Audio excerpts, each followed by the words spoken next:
My entitled mother demanded I give up my house to my pregnant sister because she needed it more. Hello Reddit, talkative here. So, I 31M, have a sister 28F, who's always been our mom's golden child. My parents split when I was a teenager because my mom cheated with her high school ex, and to this day, she's still as controlling, manipulative, and narcissistic as she was back then. My sister, well, she became her little mini-me. It was no surprise that after the divorce, I went to live with my dad, while my sister stayed with mom, and mostly only spoke to my dad about money. Dad and I grew really close. He taught me his business, and after years of working together, I became a partner. Then, tragically, 8 months ago, my dad passed away due to complications from C-19. It was sudden and hard for me to handle, but the worst part, I had to face my mom and sister for the first time in years at his funeral.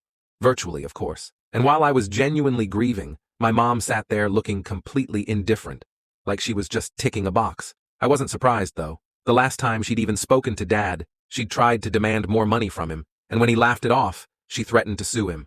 Classic mom. After the funeral, we had the will reading, and it turned out Dad had left most of his assets to me. My sister got a car and some cash, and my mom only received a few items she'd been after since the divorce. I got the business, the house, and the majority of his savings. Dad's parting words were even in a video, where he joked that he knew his smoking would probably do him in one day. Now this is where things get insane. A few weeks after the will reading, there was an unexpected knock on my door. When I opened it, there they were. My mom and sister, standing on my doorstep. They walked in without asking, like they owned the place. My girlfriend and I exchanged a look, but neither of us said anything yet. My sister was strolling around, peeking into rooms, while my mom sat down on my couch and snapped her fingers, asking for water.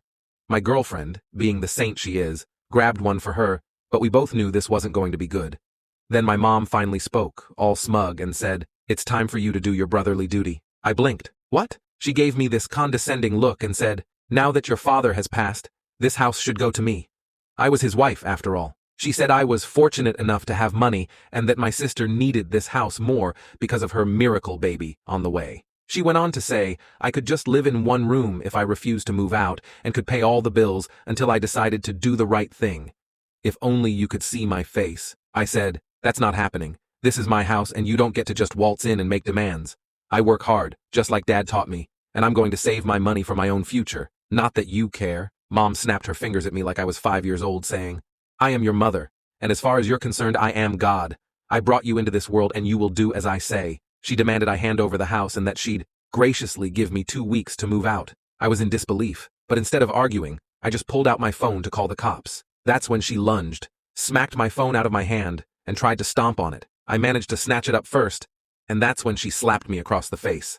Reflexively, I slapped her back, knocking her onto the couch. She looked at me, horrified, like she couldn't believe I'd actually stood up to her. Then my sister got in my face, yelling that I should be a good big brother. I snapped back, reminding her how I'd worked hard since I was a teen, while she mooched off everyone and barely worked at all. I also reminded her of all the times she'd stolen money from me, while I was busting my butt doing all the chores she left for me. Then Mom played her final card.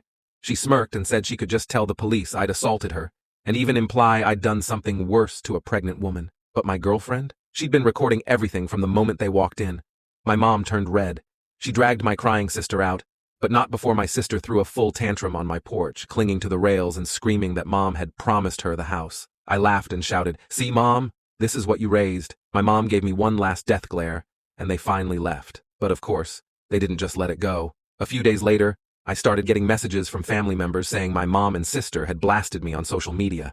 They posted all sorts of lies, claiming I'd stolen my sister's inheritance and had even bribed the lawyer who handled Dad's will. Thankfully, my girlfriend screenshotted everything. I got my lawyer involved and he sent them a formal cease and desist. But I wanted them to know I meant business. I told them that if they didn't take down every single lie and post a full retraction, I'd release the videos publicly. I'd also share everything with Mom's boss and her Airbnb clients. My mom tried to lecture me, saying she was just doing what's best for my sister. I cut her off and said, I didn't care. Delete it all, tell the truth, or you'll regret it. The next day, all the posts vanished. Mom posted a fake apology, saying she'd jumped the gun and had misunderstood the will. My sister followed suit, though hers was just as half-hearted. We're back to no contact, and honestly, I'm relieved.